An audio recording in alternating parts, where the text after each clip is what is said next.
Waladina lan wong akeh hum kang tiladina li furuji maring verjine wong akeh hafiduna iku njaga kabeh jaga anil harami saking barang haram. Illa ala azwajim kecuali ngatasi bojo-bojone wong akeh min zaujatihim saking bojo-bojone wong akeh auma atau perkara malakat kang miliki apa aimanukum auma malakat aimanukum utawa barang-barang sing dimiliki wong akeh aisarori tegese pira-pira amat zaman riyen.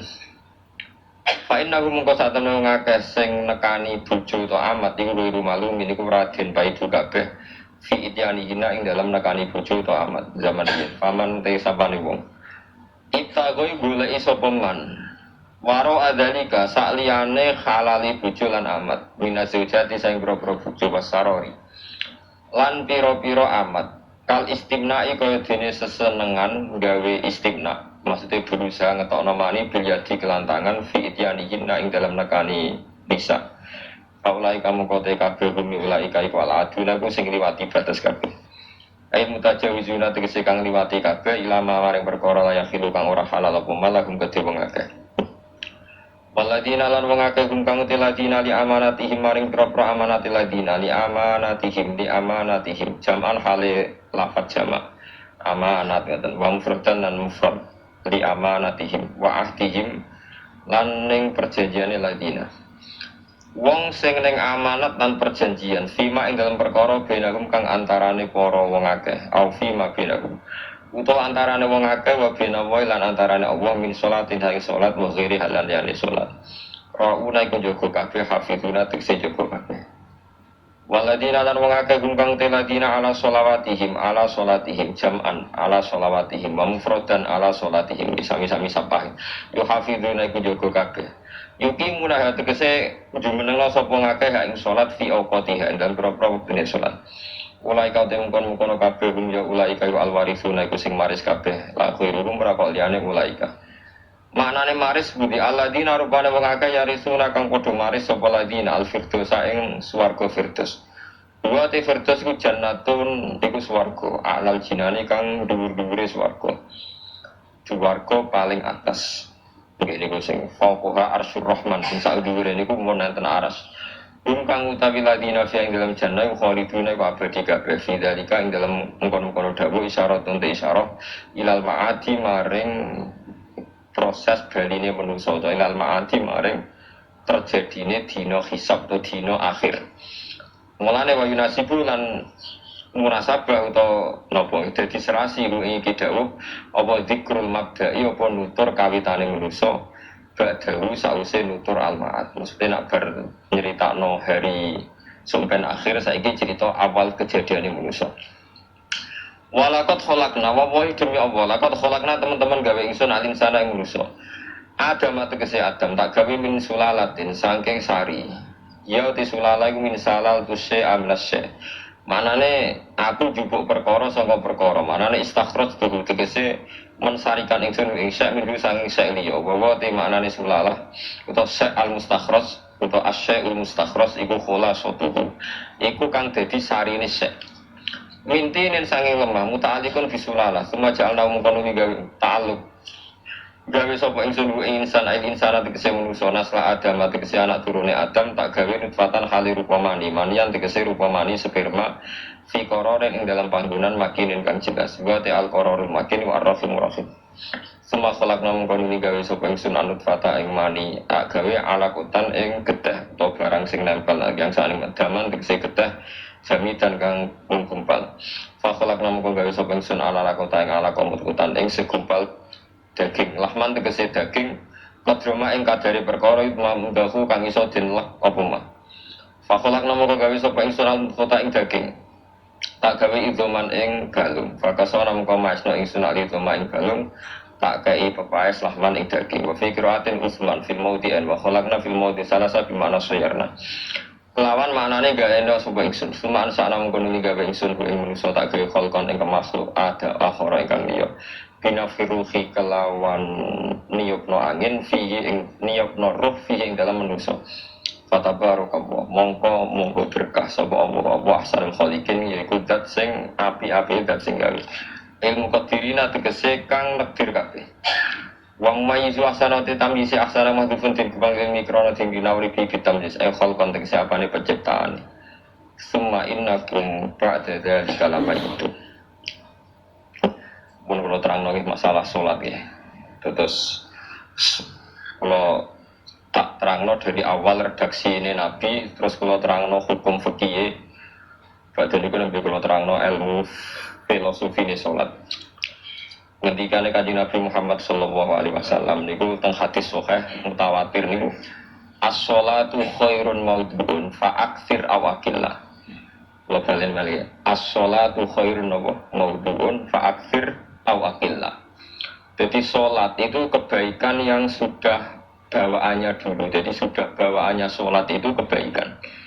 Maudhu itu sesuatu sing asli. Pokoknya sholat itu mesti api.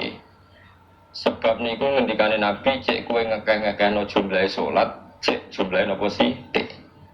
Dalam konteks artinya salat fardu karuan nggih, kaifiyahe karuan, aturane karuan. Terus salat niku wonten disebut an-naflul mutlak atau sunat mutlaqah. An-naflul mutlak atau sunat mutlaqah itu pantangannya hanya 3, enggak boleh ba'da subuh hatta tatu asyamsu sampai srengenge napa mledek. Enggak oleh pas waktu zawal. Nggih niku antara ini beri pinter nak dulu nih 12-5 menit nih. Pokoknya meh dulu buat nangsal. Ini jadi waktu nopo zawal. Terus nomor 3 bakdo asar nganti nopo surupe nopo srengenge. Larangan 3 sholat ini bisa dibatalkan kalau ada sebab yang mukorin. Misalnya bar ngasar kalau nopo mati, berarti kita angsal sholat nopo jenazah.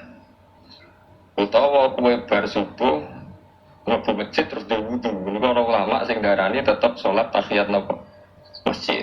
Kok sebabnya itu kulit masjid. Jadi hanya ada pantangan niku wae. Niku ana tenan nggih. Nah, terus yang menjadi kontroversi mulai zaman ulama ngantos samangke itu kaifiyah kados traweh. Wis ora usah tersinggung niki ilmu. Teng riwayat-riwayat Bukhari Muslim, Nabi itu nak witir itu 9 rakaat. Lam yakut min hunna fi akhirihinna illa wahidah. Di Nabi nanti sholat witir itu 9 rakaat, enggak duduk sama sekali, mau terakhir duduk pas ke-9 terus salam. Nah, sebagian riwayat Nabi memotong sholat itu sholatul laili masna berarti 2, 8 terus 1 witir. Ini rumah teman. Sehingga ketika ada sholat taraweh yang 4 rakaat tanpa tasyahud, sebetulnya secara fikih pasti kita sepakat sah.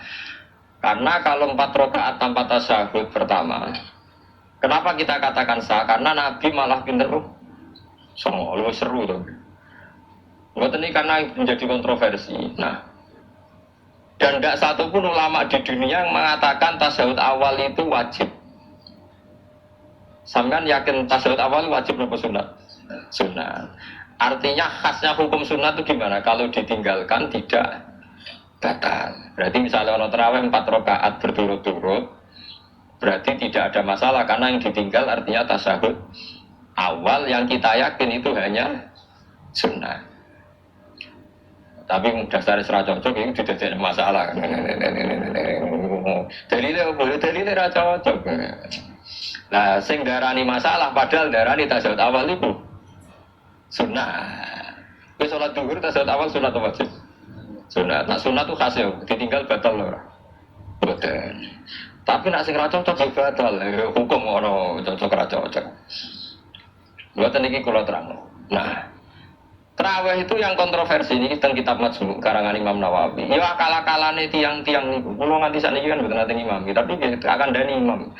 Wae niat ngakali pangeran, tapi pangeran bakali ora kena. Ngeten, iki dawuh Imam Syafi'i. Tarawih itu kalau terakhir kan pindah 3 rakaat. Kan 2 rakaat dulu. Lalu pas 2 rakaat itu pas witir, yang witir kok tarawih. Yang terakhir witir 3 rakaat itu 2 rakaat sampai niate witir nopo-nopo. Witir. Setelah 2 rakaat sampai salam enggak? Salam. Itu menjadi sholat teraneh di dunia. karena kue muni witir tapi jumlahnya 2. Itu sholat teraneh nopo di dunia. Terus sampean muni ngene, mboten Gus maksud kula niku telu tapi lurus sih. Berarti kayak kudu nerangno pangeran, kudu kamu pangeran kayak penjelasan. Gusti ini 2 sementara loh, nanti ada. Karena jika Tuhan tidak kamu kasih penjelasan, akan aneh kan disebut witir, tapi rokaatnya 2. Maka kamu harus niatnya, Gusti ini cicilan witir.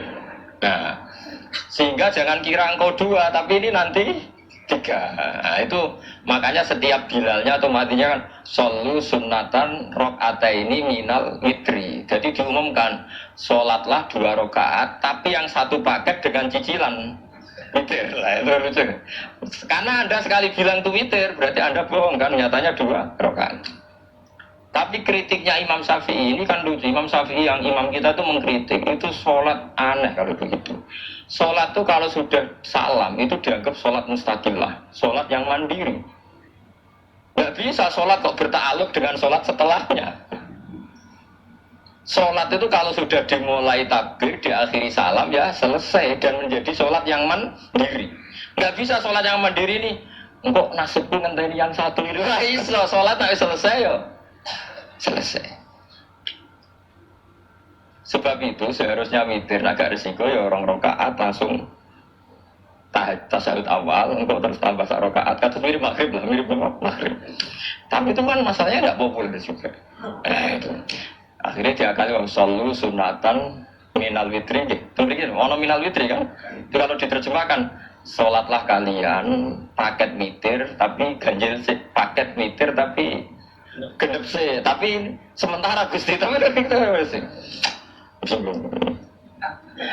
Bingung. Itu cara pangeran bingung tenan ngadepi. Nah, makanya itu nak cara kula ya ora usah dijerok-jerokno pokoke ngono iku. Ya jadi barang keliru kadang yo hukum sepuro pangeran wis ora usah. Jadi nak salat ya. Nak cara Sayyidina Utsman itu memang beliau bilang 2 rakaat itu berdiri sendiri. Karena sholat itu setiap 2 rakaat selesai, setelah salam itu selesai. Nanti yang witir ya 1 itu. Makanya 2 itu rasa ono witir-witiran. Cara Sayyidina Utsman, mungkin Nabi dawuh wa autir biwahidatin. Kemudian sholat-sholat Anda yang 2 itu ditutup witir. Berarti ya yang sholat kedua ya usolli sunatan ya biasa saja nafal mutlak, nggak usah nyinggung-nyinggung nopo witir. Oke. Nah, ini penting sekali karena nyatanya ada witir kan. Nyatanya tidak nopo witir. Lah nanti yang 1 terakhir witir. Ya tapi ada ngoten niku. Jadi ini perlu sampean ketahui, sholat itu memang banyak masalah di secara fikihnya. Karena tadi kalau sampean niat witir, setiap sudah salam itu kan berarti selesai dan berdiri sendiri. Lalu suwe-suwe nak rakaat sing terakhir batal lah berarti sing ngarepe melok batal. Mergo sak paket koyo capres apa? Cawapres. Ora iso salat kok ono. Nah, itu paham ya. Terus niku kefiah salat. Di sampean mang akal-akalan tegene witir pun bener solu sunnatam minal witri rakaat ini. Jadi niku rondo bener ya rondo ngawur. Ngawurnya itu tadi wong salat niku mustaqillah setelah ditutup salam selesai kok bergantung. Hanya nasib 2 ini kan bergantung setelahnya kan. Mana ada sholat kok sudah ditutup berkaitan. Mana kula nu nak witir ya ora tau tak niati witir. Mun kula ora cocok mbek pengumuman niku ora pati cocok. Tapi kan kula makmum. Ora malah dihisab kan cara salah ya. Sholli sunatan anut imam tengah ati kula pun suwe. Nah, salah ya malah salah, nak bener ki malah napa? Bener. Tepak-tepakan ngoten mawon.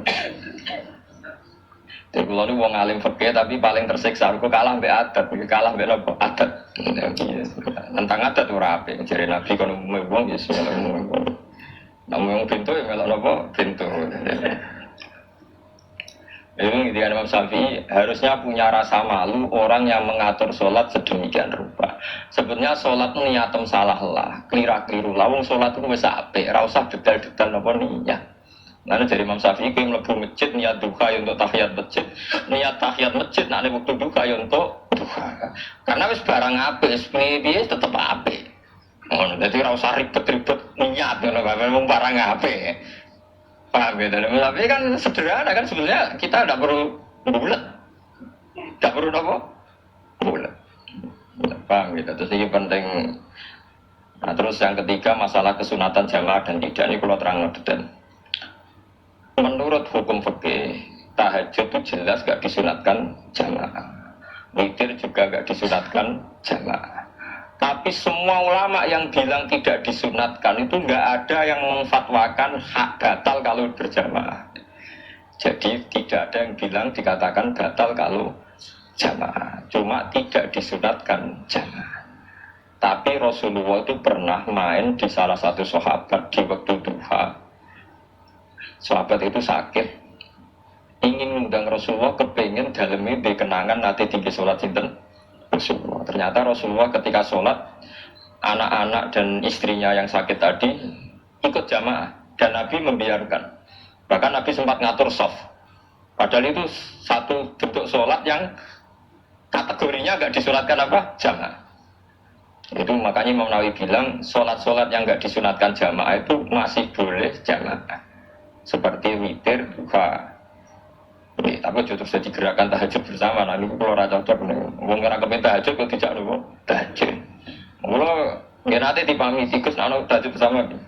Cangkem murah usah. Wong sing ngeloni bojone lagi ibadah, bocah ibadah sing ora enak. Mergo jare Nabi wis jelas wa fi buti ahadikum sedekah. Dadi kowe iku malah lucu. Wis ibadah kok bocah apa? Ibadah. Jadi sing ngeloni ra kudu ngeloni bojo, ngeloni anak itu ya napa ibadah. Tak kok loro. Nak ngeloni bojo gak di masa depan ngeloni sapa anak. Ngeloni anak ya napa ibadah. Ning omah juga anak bojo timbang dhewean ya napa ibadah. Mana kalau nu rapati cocok nak tahajud bersama oleh tapi jadi gerakan nak sing pun ngampai gitu monggo, sing umate seneng gitu monggo itu tetap baik. Tapi baiknya bergantung sejauh mana ini tidak dimasalkan. Sekali dimasalkan tetap tidak nopo baik. Karena nanti punya akibat yang sedang baik diajak baik yang lain, dari baik nikmat menjadi baik geremeng itulah itu perkara kan. Hanya orang kan sepakat kan nak ngumpuli bojo ibadah, kabeh ulama sepakat kan. Dan itu penggemarnya banyak. Terus dijak ibadah yang penggemarnya sedikit. Dasar imamnya cocok lah itu kan resiko agama dikomentari kan tinggi. Makanya tidak usah dimasalkan.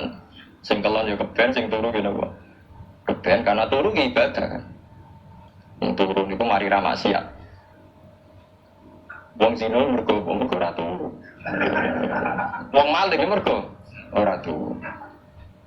Wong ngrasani wong mergo ora turu. Ana kula nate cerita tengah sini iki ana ulama wali. Saking seneng ibadah nganti janggal. Ana gak wali sing makome kaya aku. Ditujono wali sing saurip-uripe turu kecuali salat fardu. Iku wali sing setingkat kuwi. Mboten terima Gusti tapi kok turu ya takokno sesuk kena apa kok turu. Jebule tak takok kenapa jenengan turu? Ya wong turu ora iso maksiat. Tapi nak kowe poso tahajud ini jenenge melek tepatine nduk ndi tetep paling selamat itu betul. Akhirnya ngakoni jebule alim kowe lha ya dadi turu iso dadi wali. Ku wong turu ora ngarah zina, ora ngarah maling, ora ngarah ngrasani wong. Dadi mane akeh wali sing berangkat saka napa turu. Mane Ashabul Kahfi ku wali sing kramate ku turu suwi. Mergo turu nak tepak. Niku iso dadi napa? Wali, mana kenapa keramat Ashabul Kahfi kenapa? Tuh, apa jadi tiru? Ini cerita ilmu, dari ilmu aku dulu setuju nih, ini ilmu. Difaham ya, terus. Kalau piyambak pribadi belum pernah tahajud jamaah sama istri saya. Kalau piyambak jarang tahajud. Tapi memang saya beritahu kalau sholat yang kesunatannya itu tidak jamaah, sebaiknya jangan dipaksakan jamaah. Karena kadang fadilahnya disirron. Ini seperti sedekah. Kalau zakat wajib itu sebaiknya diumumkan supaya orang tahu bahwa dia sudah melakukan kewajiban. Tapi kalau zakat tidak wajib sebaiknya sirron, sebaiknya rahasia. Begitu juga sholat jamaah itu kenapa baik di sholat fardu. Karena kalau yang tidak jamaah akan dikira dia tidak sholat. Makanya kesunatannya sholat fardu jamaah. Tapi selalu potensi riya, sum'ah, pamer itu ada. Sehingga ada sholat-sholat yang dari awal didesain supaya ada kelihatan orang. Yaitu sholat nggak usah berjamaah. Terus baik di rumah. Semua ulama ijma sholat sunat itu baik di rumah apa di masjid. Di rumah. Di rumah, di dalam kamar sama di kamar tamu, ruang tamu baik di dalam kamar. Bahkan Nabi nyebut sholat fiko ibadiyah di kamar paling dalam. Nah, bagaimana mungkin sholat yang sudah didesain siron begini, misalnya kayak tahajud, disunatno bengi-bengi ben ra wong roh, disunatno ning jero kamar ben wong ra roh. Jebule jamaah kan jadi aneh kan. Tapi kan tentang ya goblok barang apa kok tentang. Ya, tapi kowe tenanan yo goblok ora rasulane Nabi juga. Mana yang gue takut itu yang jinan takut kok ngembang tuh. Makanya aku ngalim jadi bingungnya itu berbagai ilmu nih. Kok kayak bingung kan? Tapi yang jelas peminat ibadah kelon itu lebih banyak. Ini mau saya mesti ini. Karena Anda harus sepakat kan kelon itu apa? Ibadah. Kita sepakat kan. Dan itu peminatnya banyak. Itu sekali ada pengganggu pasti dikomentari tidak baik. Padahal pengganggu dia ngajak tahajud. Itu akhirnya kan tahajud jadi korban dikomentari gara-gara pengganggu. Itu yang saya tidak senang. Dieling-eling. Yang keempat ini makom saya, tapi jangan sampai tiru. Ada toriko namanya Mulamatiyah, pernah disebut di mana ya Mulamatiyah. Orang semua coba Malamatiyah.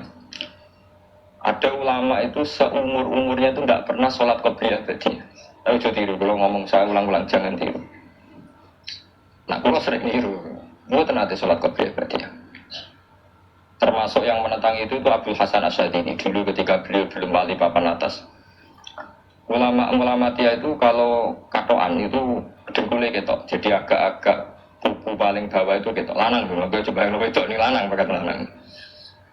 Kalau wong itu kan auratnya semua tubuh. Ya. Jadi untuk katoan cekak.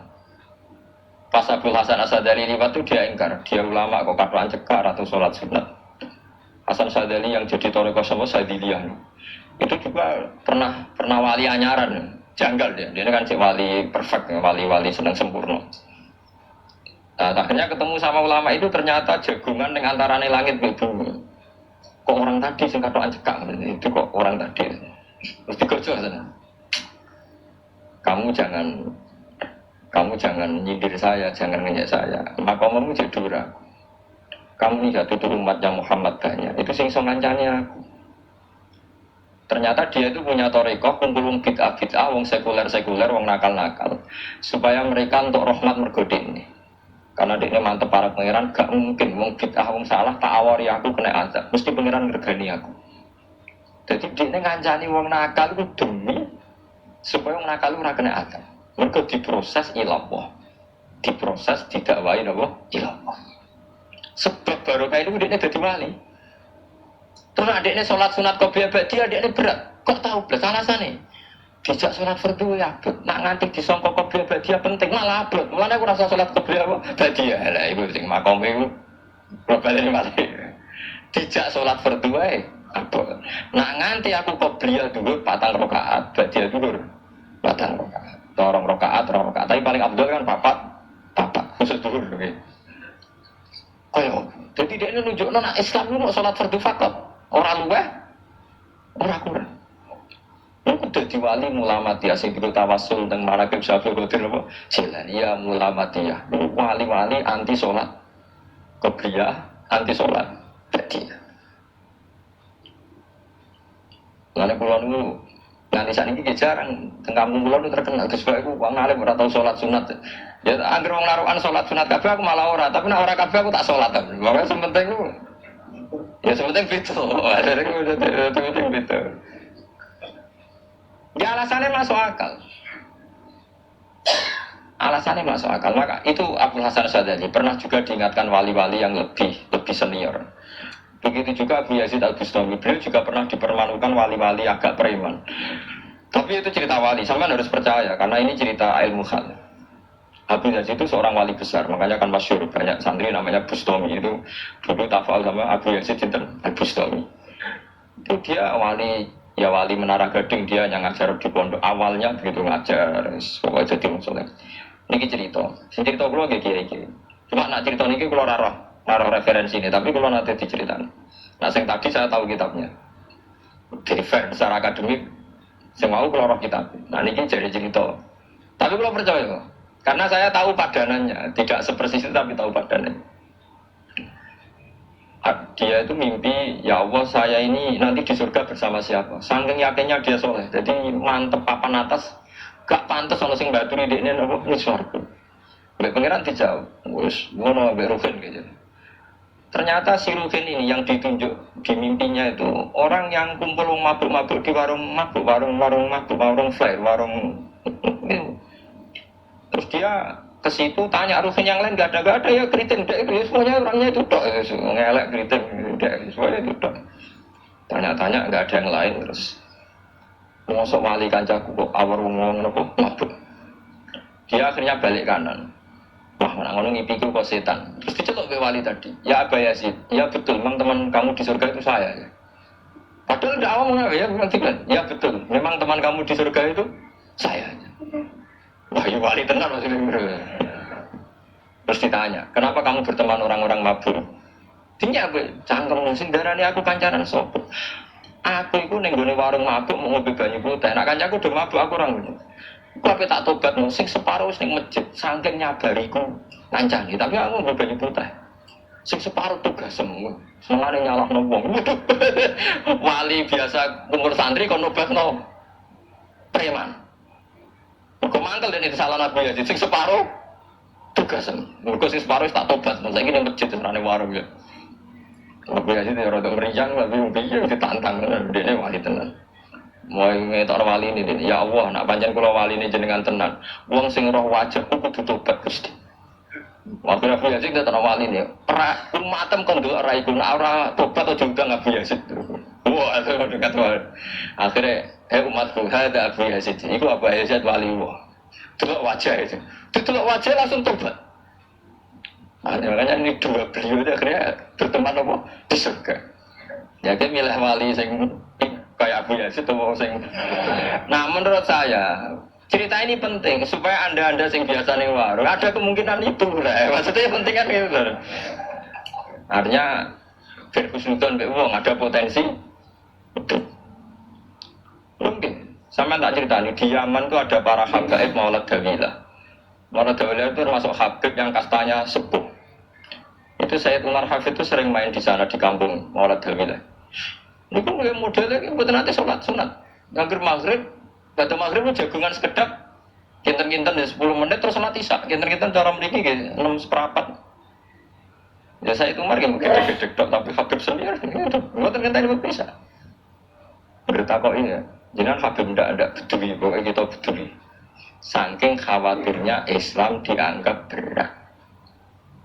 Mergo Imam Syafi'i ning madhab kaul jadid malah mboten kaul kodong kaul apa jadid nak darani wektu maghrib kira-kira wong salat 5 rakaat ya terus pokoke wong wudu nutupi aurat salat 5 rakaat nanti kula hitung kira-kira mau 20 menit jadi nak sampean salat isya setelah wudu wis mesti napa sah cara madhab Imam Syafi'i nah, cuma madhab ini enggak populer di ashabnya ditentang ya, oleh ashabnya yang populer entah iku nopo abang.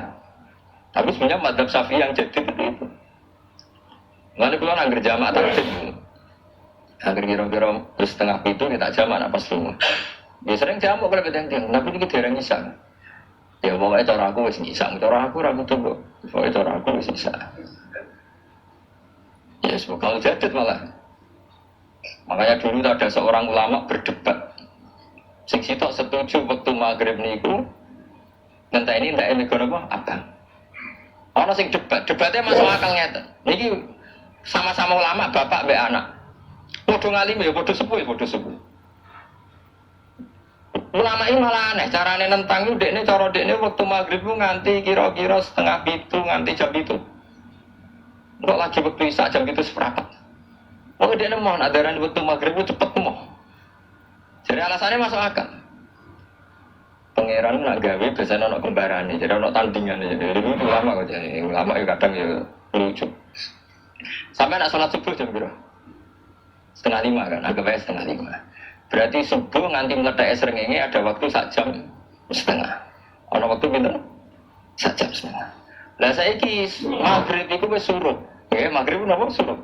Kudune maghrib ku di padanan subuh ana waktu 1,5 jam.